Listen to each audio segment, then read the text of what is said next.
کیونکہ اللہ مالک نے اس دین کو اپنا دین قرار دیا ہے، ان الدین عند اللہ الاسلام۔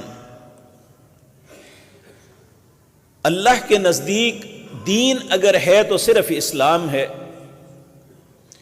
اسی طرح جس شخص کو یہ نعمت ملتی ہے، اللہ رب العزت اس کے متعلق فرماتے ہیں افمن شرح اللہ صدرہ للاسلام فہو علی نور من ربہ،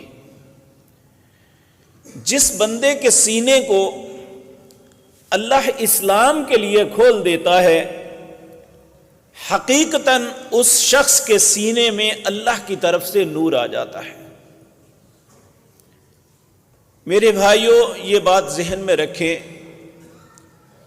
منصب جو بڑا ہوتا ہے اسے حاصل کرنا آسان نہیں ہوتا،